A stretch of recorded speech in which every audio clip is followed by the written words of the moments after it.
Welcome to Limitless Mind. Today's topic is why being liked is a dangerous strategy. What if the very thing you've been chasing your entire life is the reason you feel stuck right now? What if trying to be liked is not making your life easier, but quietly making it smaller? Think about it. How many times have you held back a thought, delayed a decision, or betrayed your own instincts just to keep the peace? You told yourself it was maturity, kindness, or patience, but deep down you knew it was fear. Fear of being judged, fear of being rejected, fear of standing alone. Here's the uncomfortable truth.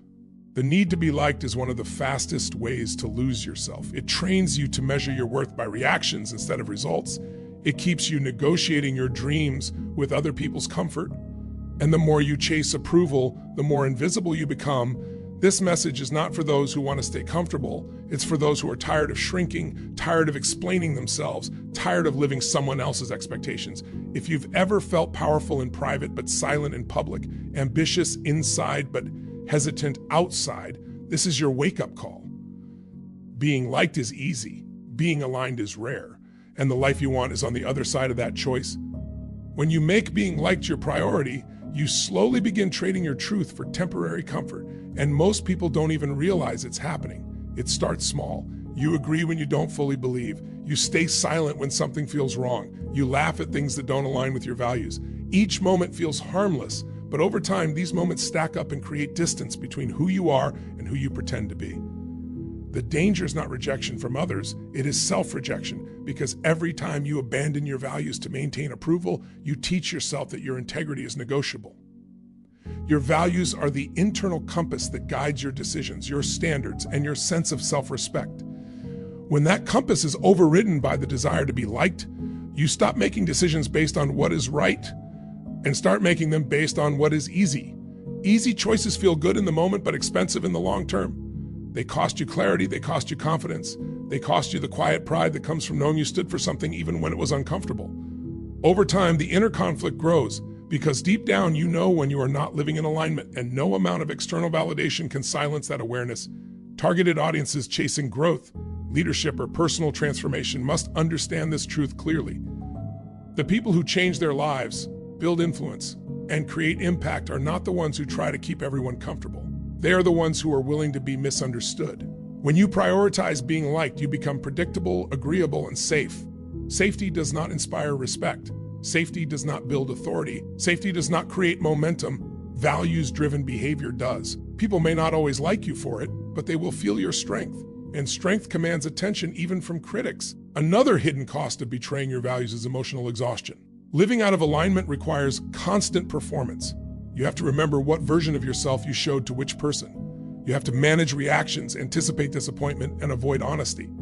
That constant monitoring drains energy that could be used to build skills, pursue goals, and deepen meaningful relationships. Authenticity simplifies life. Approval seeking complicates it. The more you honor your values, the less you need to explain yourself, defend yourself, or justify your choices. The most painful part is this: people who like you for betraying your values do not actually like you. They like the version of you that serves their comfort. The moment you stop bending, those connections weaken, and that reveals a powerful truth. Real respect grows from consistency, not compliance. When your actions match your beliefs, you develop an internal stability that no opinion can shake. You begin trusting yourself again. You speak with conviction, you move with certainty, and even when the room goes quiet or the approval fades, there's a deep sense of alignment that keeps you grounded and moving forward without apology. Approval addiction is one of the most socially accepted traps, yet it quietly destroys confidence, courage, and personal power. When you become addicted to approval, your nervous system begins to associate safety with acceptance and danger with disagreement. This conditioning trains you to stay small, to hold back your thoughts, your ambitions, and your boundaries. You don't stop speaking because you have nothing to say. You stop speaking because you are afraid of what honesty might cost you. Over time, silence becomes a habit, and that habit slowly erases your voice. For a targeted audience seeking growth, leadership, or self-mastery, this addiction is especially dangerous. You may look functional on the outside, but internally you are negotiating every decision with invisible judges. You filter your words, you water down your ideas, you delay action until you feel reassured. The problem is reassurance never arrives because approval is unstable. It changes with moods, expectations, and circumstances. When your confidence depends on something you cannot control, your power is always fragile. Approval addiction also shrinks your vision. Big goals require bold decisions, and bold decisions often trigger resistance. When you fear disapproval, you unconsciously aim lower. You choose goals that won't upset anyone.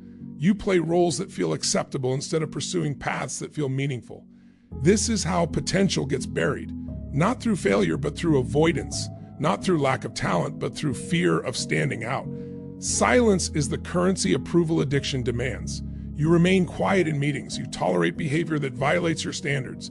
You stay in environments that drain you because leaving might disappoint someone. Each act of silence sends a message to your subconscious that your needs are secondary. Over time, self-trust erodes. You begin doubting your instincts, not because they are wrong, but because you have ignored them for too long.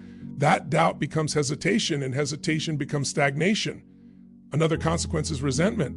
When you constantly seek approval, you give more than you receive. You overextend. You say yes when you mean no. You show up while neglecting yourself. Eventually, frustration builds, not toward others, but toward yourself for not speaking up. That resentment poisons motivation and creates emotional fatigue. People mistake this exhaustion for burnout, but it is actually the cost of self-betrayal. The irony is that approval addiction does not even guarantee acceptance. It guarantees invisibility. When you never challenge, never assert, never take a stand, people may feel comfortable around you, but they will not be inspired by you. Influence comes from conviction. Respect comes from clarity. Confidence grows when your actions reflect your beliefs, not when they earn applause. The moment you stop chasing approval, your voice strengthens, your posture changes, and your presence expands. You no longer wait to be validated before you act. You act because you know who you are and what you stand for. Real growth demands discomfort, and this is the truth most people try to avoid for their entire lives. Discomfort is not a sign that something is wrong. It is a signal that something new is being built. Every meaningful upgrade in identity, income, confidence, or purpose begins the same way, with uncertainty, resistance, and fear. When you chase comfort, you reinforce your current limits. When you lean into discomfort, you expand them. Growth does not ask for permission, and it never arrives wrapped in convenience. For a targeted audience committed to self-mastery and progress, understanding this principle changes everything. Comfort feels safe because it is familiar, not because it is good for you. Familiar pain is often chosen over unfamiliar progress. People stay in unfulfilling roles, relationships, and routines because discomfort feels like a threat. In reality, discomfort is the doorway. It forces you to develop new skills, new emotional strength, and new standards. Without discomfort, there is no reason to adapt, and without adaptation, there is no evolution. Discomfort also sharpens awareness. The moment you step outside your mind becomes alert. You pay attention, you question old patterns, you notice weaknesses that comfort allowed you to ignore. This awareness is essential for growth because it reveals where change is required. Comfort numbs that awareness. It convinces you that staying the same is acceptable. Discomfort tells you the truth, and truth, even when uncomfortable, is always a catalyst for transformation. Another reason discomfort is necessary is because it builds resilience. When you voluntarily face what feels hard, you train your nervous system to stay steady under pressure. Confidence is not built by avoiding challenge, it is built by surviving it. Each uncomfortable action becomes evidence that you can handle more than you once believed. Over time, fear loses its authority. What once felt overwhelming becomes manageable. What once felt impossible becomes familiar. Discomfort also filters commitment.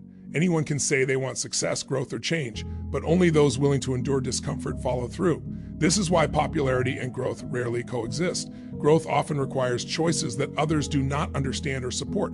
When you choose discomfort, you choose alignment with your future rather than approval in the present. That choice separates those who evolve from those who remain stuck while waiting for the perfect conditions that never arrive. Most importantly, discomfort reconnects you with your personal power. Each time you do the thing you are avoiding, you reclaim control over your life. You stop negotiating with fear and start acting from intention. The discomfort may not disappear immediately, but your relationship with it changes. It no longer controls your decisions. It becomes a signal that you are moving forward, stretching beyond old identities, and stepping into a version of yourself that cannot be built through comfort alone. People-pleasing quietly erodes leadership because leadership requires direction and people-pleasing requires permission. The moment you prioritize keeping everyone comfortable, you surrender your ability to lead with clarity and strength. Leaders are meant to set standards, make hard decisions, and hold the line when pressure rises. People-pleasers do the opposite. They bend, adjust, and retreat to avoid friction. Over time, this behavior sends a clear message, not just to others, but to yourself, that your authority is conditional and your convictions are flexible. For a targeted audience striving to grow, influence, or step into higher responsibility, this pattern is especially destructive. Leadership begins internally. If you cannot respect your own boundaries, values, and decisions, others will sense it immediately. Self-respect is built when your actions align with your beliefs. People-pleasing breaks that alignment. Each time you say yes when you mean no, each time you soften your truth to avoid discomfort, you weaken the foundation of trust within yourself. That internal fracture shows up externally as hesitation, inconsistency, and lack of presence. Respect cannot be negotiated through likability. It is earned through consistency and courage. People may enjoy being around someone who always agrees, but they do not rely on them. They do not follow them in moments of uncertainty. They do not look to them for direction when stakes are high. Leadership demands the ability to disappoint people in the short term for a greater long-term outcome. People-pleasing avoids disappointment at all costs, and in doing so, sacrifices progress. Another hidden cost is the loss of identity. When you constantly adjust yourself to meet others' expectations, you stop knowing where you stand. Your opinions become shaped by the room you are in. Your confidence becomes situational. This creates internal instability. You begin questioning your instincts, second-guessing decisions, and seeking reassurance before acting. Leadership requires decisiveness, and decisiveness requires trust in oneself. Without self-respect, decisiveness collapses. People-pleasing also breeds resentment, which further weakens leadership. When you give without boundaries, you feel taken advantage of. When you suppress your needs, frustration builds. That frustration leaks out through passive behavior, lack of enthusiasm, or emotional withdrawal. Others may not understand why, but they feel the shift. Trust erodes, authority diminishes. What started as an attempt to be liked ends as a loss of credibility. True leadership begins the moment you stop managing reactions and start standing for principles. This does not mean becoming aggressive or insensitive. It means being grounded. It means being clear. It means allowing others to feel discomfort without rushing to fix it. Self-respect grows when you honor your word, your values, and your limits. As self-respect strengthens, leadership naturally follows. Your voice carries weight. Your presence commands attention, not because you demanded it, but because you earned it by refusing to abandon yourself for approval. When your mission becomes clear, opinions lose their grip on you because purpose creates direction, and direction creates strength. A mission is not a vague wish or a motivational phrase. It is a deep internal commitment to who you are becoming and why your actions matter. Without a mission, you drift. You react to feedback, adjust to expectations, and change course based on who is watching. With a mission, you move forward even when the path is lonely because you are anchored to something larger than approval. For a targeted audience seeking growth and self-mastery, this distinction is critical. Opinions are endless and often contradictory. If you try to satisfy them all, you become fragmented. One person wants you to play small, another wants you to stay available, another resents your ambition. A mission simplifies everything. It becomes a filter. Decisions are no longer emotional reactions, they are straight. GIC choices aligned with a long-term vision. When your mission is strong, you stop asking if people will like your decisions and start asking if your decisions move you closer to your purpose. Criticism feels personal only when your identity is unstable. When your mission is clear, feedback becomes information, not a verdict on your worth. You listen without collapsing. You evaluate without defending. You discard what does not align and integrate what strengthens your path. This emotional stability is what allows you to stay consistent while others burn energy trying to win arguments or prove themselves. Consistency compounds power. A strong mission also changes your relationship with fear. Fear does not disappear, but it no longer gets the final vote. When the reason behind your actions is meaningful, discomfort becomes acceptable. Resistance becomes expected. You understand that not everyone will support your path, especially those threatened by change. Instead of shrinking, you deepen your commitment. You stop explaining yourself to people who are not walking your road. Silence replaces justification. Progress replaces debate. Another overlooked benefit of living mission first is the quality of relationships it creates. When you stop living for approval, the people who remain are those aligned with your values, not those attached to your availability. These relationships are fewer but stronger. They are built on respect rather than dependency. You are no longer performing. NG, to be accepted. You are contributing from a place of authenticity. Ultimately, your mission is your responsibility. No one else will protect it, validate it, or prioritize it for you. The world rewards clarity, not consensus. When you live mission first, you reclaim ownership of your time, your energy, and your direction. Opinions may continue to exist, but they no longer dictate your choices. You move forward with intention, grounded in meaning, focused on impact, and willing to be misunderstood, in service of the life you are here to build. This is the moment where everything changes, not because the world shifts, but because you decide to shift. You now understand the cost of living for approval, the danger of silence, and the freedom that comes from standing in alignment with who you truly are. Nothing will change unless you choose to act on this awareness. Insight without action keeps you exactly where you are. Power is built in the decision to move differently, speak differently, and choose yourself even when it feels uncomfortable.